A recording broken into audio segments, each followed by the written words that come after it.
হরে কৃষ্ণ। তো আমরা আজকে যাচ্ছি শ্রীধাম মায়াপুর।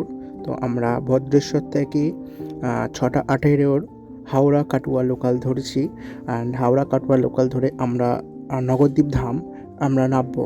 আপনারা চাইলে বিষ্ণুবিয়াতেও নামতে পারেন, কিন্তু আমরা নবদ্বীপ থেকেই যাই, কিন্তু আমাদের নবদ্বীপ থেকেই সুবিধা হয়। তো দেখুন স্টেশন চত্বর এটা। তো এই নবদ্বীপ ধামের স্টেশন চত্বরে নেবে আপনারা প্রচুর টোটো পেয়ে যাবেন। টোটো ধরে আপনারা লঞ্চ ঘাট চলে আসবেন। আর মাথা পিছু যতদূর সম্ভব 20 টাকা করে ভাড়া নেয়। এই লঞ্চ ঘাটে লঞ্চ যদি আপনারা নিতে চান 10 টাকা মাথা পিছু পড়বে, এবং এই লঞ্চে করে আপনারা চলে যেতে পারবেন মায়াপুর ঘাট।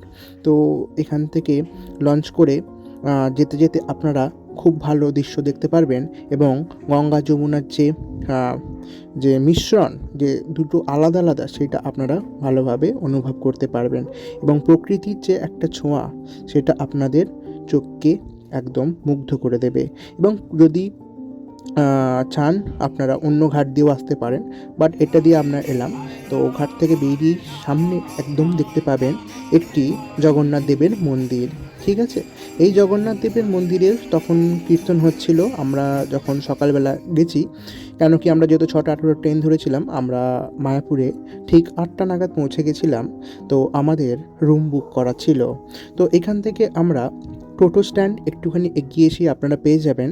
এখানে টোটোগুলো খুবই ভালো, অনেকজন একসাথে যেতে পারবেন। এবং এখানেও সেম, আপনি যদি মায়াপুর ধামের গেট পর্যন্ত যেতে চান 20 টাকা করে মাথা পিছু নেয়। আমরা 4 নম্বর গেটে নেবে একদম ঢুকে পড়লাম নামহট্ট ভবন। নামহট্ট ভবনের রিসেপশানে গেলাম, এবং যেহেতু আমাদের রুম বুকিং করা ছিল, আর নামহট্ট ভবনে রুম বুকিং করতে কোনো আগে থেকে এক্সট্রা ফি পে করতে হয় না। আপনারা ওখানে ফোন করে আগে থেকে বুক করবেন, আপনাদের ফোনে একটি মেসেজ আসবে, অ্যান্ড ওই SMS রুম নাম্বারেটা গিয়ে নামহট্ট ভবনের রিসেপশনে দেখালেই আপনাদের রুম অ্যালটেড হয়ে যাবে। আমরা 2টো রুম বুক করেছিলাম। তো এই যে একটা আমাদের ফার্স্ট রুম, আর রুমগুলো সত্যি খুব স্পেশিয়াস ছিল। এটা 2য় নম্বর, এবং এটা খুব একটা লন বারান্দা। আপনাদের ড্রিঙ্কিং ওয়াটারের সুবিধা আছে একদম। এবং এই নামহট্ট ভবনে প্রচুর রুম থাকে, আপনারা চাইলে ওখানে গিয়েও স্পট বুকিং করতে পারেন। এবং পাশাপাশি আপনাদের আগের ভিডিওতেও বলেছি, এই নামহট্ট ভবনের পাশাপাশি গদা ভবন, গীতা ভবন, আরও অন্য অন্য ভামসি ভবন, পদ্ম ভবন, প্রচুর ভবন আছে। বাট যেহেতু ওইগুলো সবসময় মানে পাওয়া যায় না খুব একটাই, নামহট্ট ভবন মানে সবসময় অ্যালটেড আপনারা পেয়ে যাবেন। এবং এখানেও প্রত্যেকটা রুমে 4 জন করে থাকার ব্যবস্থা ছিল। আর এই রুমগুলোর কস্ট পড়েছিল 900 টাকা করে। কিন্তু এইগুলো সিজন হিসেবে দামগুলো বাড়ে কমে। আমি যেই সময় গেছিলাম, এটা হচ্ছে কীর্তন মেলার টাইম, আর এটা কীর্তন মেলার ফার্স্ট দিন, তো গেছিলাম আমি, তো আমাদের 900 টাকা করে নিয়েছিল। এবার আমি মেন মন্দিরের যে রাধা মাধব মন্দির আছে একটু পাশে গোবিন্দাস কিচেনের পাশ থেকে টোটো ধরে আমি চলে যাচ্ছি সপরিবারে গোশালা দর্শন করতে।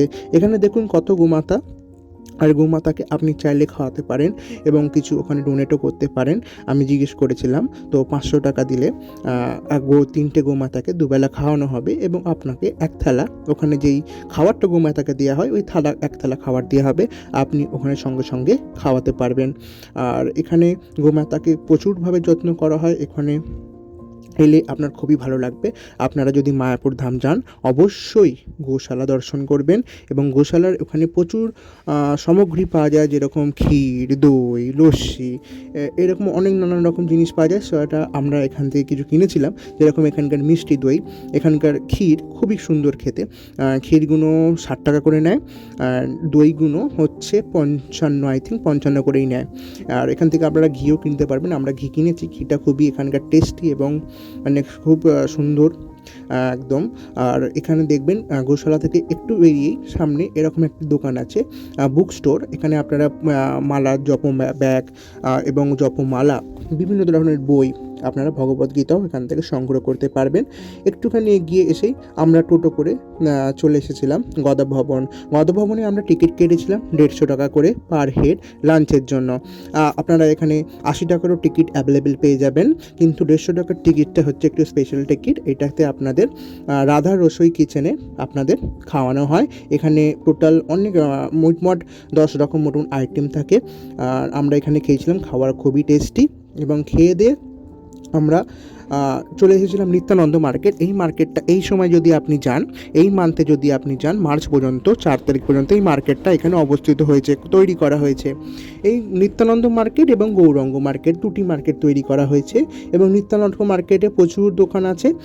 আপনারা এখান থেকে চাইলেও কিনতে পারেন, গোপী ড্রেস কিনতে পারেন, আপনার যদি লাড্ডু গোপাল থেকে তার জন্য কিছু কিনতে পারেন, তো আপনার ভালো লাগবে এই গৌরাঙ্গ মার্কেট। আমরা যেহেতু সকালবেলা গেছিলাম, মানে সকাল ঠিক বলতে পারবো না, এটা দুপুর, তাই জন্য অনেকগুলো দোকান বন্ধ ছিল।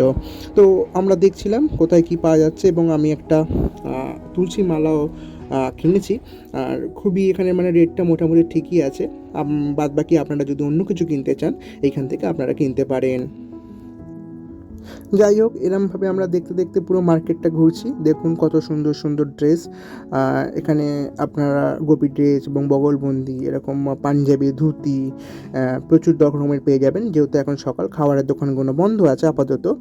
আর এই দিনটি ছিল হচ্ছে একাদশী। একাদশীতে এখানে অন্ন যেহেতু পাওয়া যায় না, এখানে আপনি অন্ন ছাড়া জিনিস পাবেন, যেরকম সাবুর পাঁপড়, সাবুর পোলাও, সাবুর খিচুড়ি, এইগুলো আপনারা পাবেন। বাট এটা বিকেলে। এখানে থেকে আপনারা চাইলে একদম বাড়ি চলে যেতে পারেন। যদি আপনারা স্টে না করেন তাহলে দুপুরবেলা এখানে ভোগ পাবেন। ভোগ পেয়ে কিছু মার্কেট ঘোরাঘুরি করে আপনারা ট্রেন ধরে বাড়ি চলে আসতে পারেন। বাট যেহেতু আমরা এখানে এক রাত স্টে করেছিলাম, তো আমরা এখানে কী করলাম, খেয়ে দিয়ে রুমে গিয়ে একটু রেস্ট নিয়ে আমরা গেছিলাম সন্ধ্যা আরতি দর্শন করতে। যেহেতু কীর্তন মেলা ছিল, কীর্তন অলরেডি স্টার্ট হয়ে গেছিলো এবং আমরা এখানে খুবই একটি মানে অসাধারণ কীর্তন এনজয় করলাম এবং মানে খুব ভালো রকম।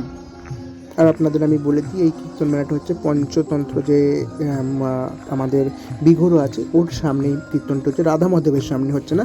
রাধা মাধব থেকে আপনি একটু সোজা এগিয়ে যাবেন, ওখান থেকে গিয়ে দেখতে পাবেন নরসিংহদেব আছে, নরসিংহদেবের পাশ থেকে চলে গেলেই পঞ্চতন্ত্র যে এখানে জায়গাটি আছে, সেখানে এই কীর্তনটা হচ্ছে 2026 কীর্তন মেলা অফ মায়াপুর ধাম।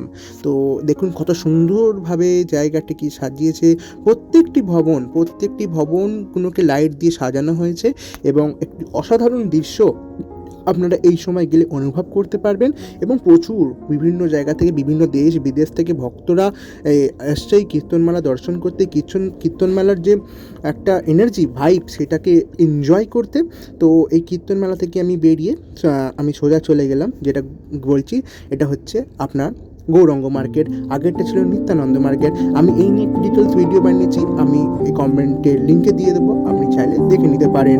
এটা হচ্ছে আমার বললাম গৌরাঙ্গ মার্কেটে এই ধরনের জিনিসগুলো বেশিরভাগ বসছে। যেরকম কিছু আপনি যদি ঘরের জন্য ডেকোরেশনের জন্য নিতে চান এবং বা চৈতন্য মহাপ্রভুর কিছু বিঘরণ নিতে চান বা রাধা মাধবের নিতে চান, তো আপনারা এখান থেকে কালেক্ট করতে পারেন। এখানে তুলসী মালা, এখানে জপবেদ, এইগুলো তো মন্দির মানেই ইস্কন মানেই, সব ইস্কনেই আপনি এগুলো পেয়ে যাবেন।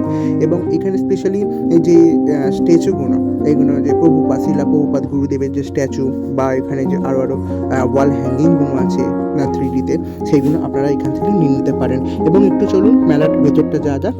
প্রথমেই বললাম আজকে ছিল একাদশী, আর একাদশীর দিন এখানে অন্য দিন এখানে অনেক রকম ওয়েস্টার্ন খাবার পাওয়া যাচ্ছিলো। বাট যেহেতু আমি একাদশীর দিন গেছি, তাই জন্য এখানে সাবুর জিনিস এবং একাদশীর যে খাবার নানান রকম জিনিস পাওয়া যাচ্ছিলো। তো আমার এই দোকানটাতে খুবই পছন্দর ছিল, কেন কি এখানে সুন্দর একটা টিভিওপি সিংহাসন একটা ওনারা বানিয়েছেন এবং মানে খুবই মানে হাতের কাজ, মানে অতুলনীয়। এগুলো যত জিজ্ঞেস করলাম, এগুলো সেগুন কাঠের বানানো। তো এখান থেকে আপনারা যদি আপনাদের বাড়িতে জায়গা থাকে এবং বাড়িটাকে মন্দির করতে চান, তো আপনারা অবশ্যই এখান থেকে নিয়ে যেতে পারেন। এবং এখানে ড্রেসেরও, এখানেও সেম নিত্যানন্দ মার্কেটে যেরকম ড্রেসের দোকান, এখানেও প্রচুর কাউন্টার আছে। ড্রেস বা কোনো ব্যাগস, বিভিন্ন রকমের আইটেম আপনারা এখান থেকে পেয়ে যেতে পারেন ভক্তিপথে এগোনোর জন্য। যেগুলো এখানে মৃদঙ্গ পেয়ে যাবেন, এখানে হারমোনিয়াম পেয়ে যাবেন, মিউজিক্যাল ইনস্ট্রুমেন্টের প্রচুর দোকান বসেছে।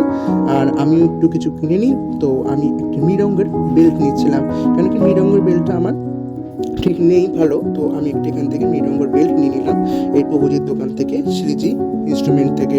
তো আপনারা চাইলেও পুরো ধরনের জিনিস নিতে পারেন। এবং চলুন মেলাটা পুরো ঘুরে দেখা যাক। হরি বল।